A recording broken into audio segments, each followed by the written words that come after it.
Bonjour les gars. Alors, aujourd'hui, on va refaire l'analyse technique de ICRP.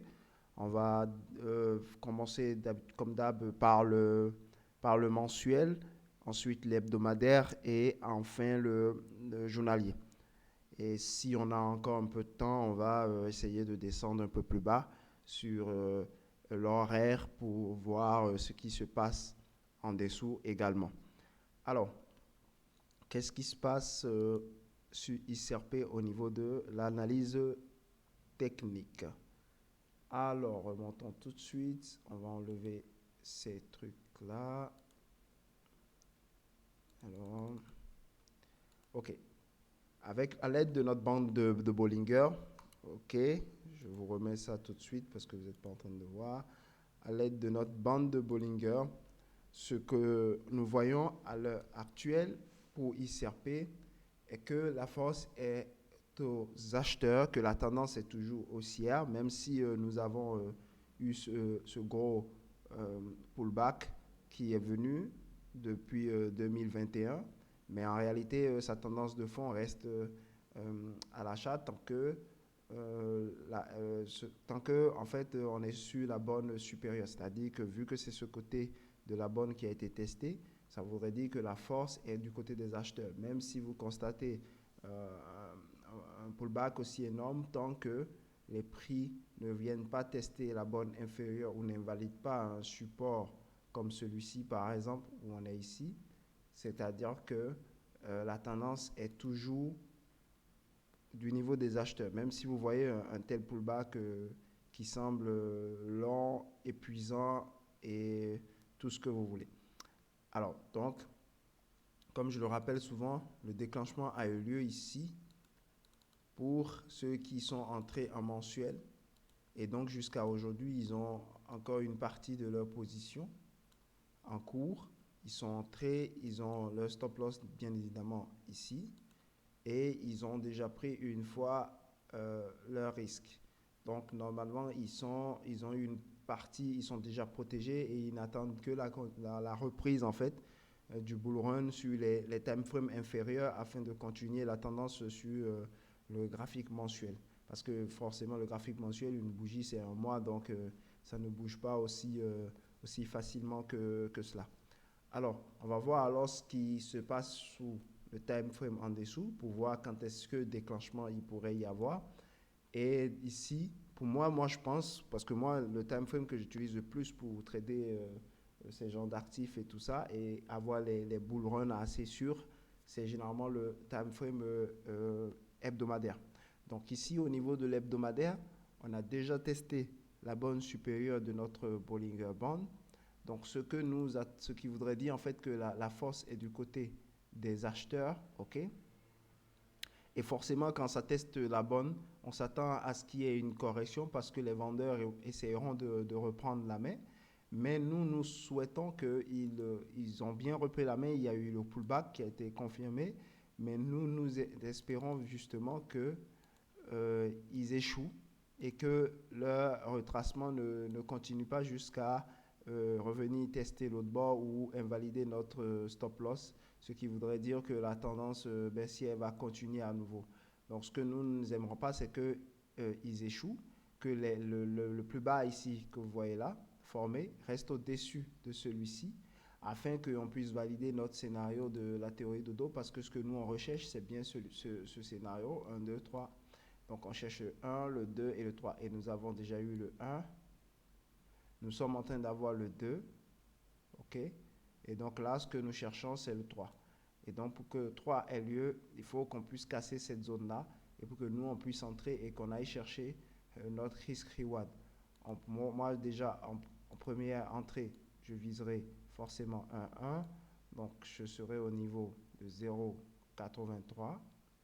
Ensuite, forcément, vous avez tout ce qui suit hein, avec tous les trucs Fibonacci, extension, tous ces trucs-là.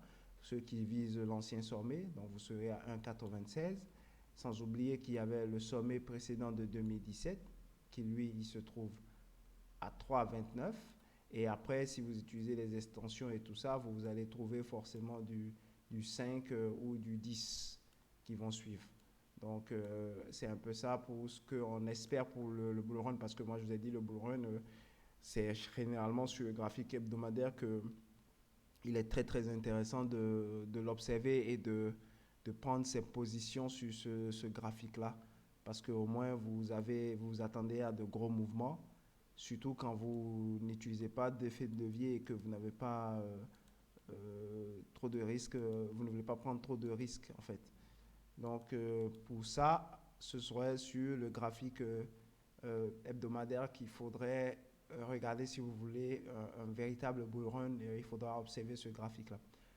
Alors, cependant, pendant qu'on attend ce fameux bull run qui n'arrive pas, parce que nous, forcément, on avait déjà prévu que à partir de cet endroit où il y a eu le test et le pullback et le breakout, on savait déjà que ça allait mal finir toute cette histoire. Donc, il fallait rester cash et ne pas être en position. Ou si vous êtes dans une stratégie d'accumulation, bon, bien à vous, vous allez accumuler autant que vous voulez, mais il faut savoir aussi accumuler pour ne pas avoir son capital bloqué.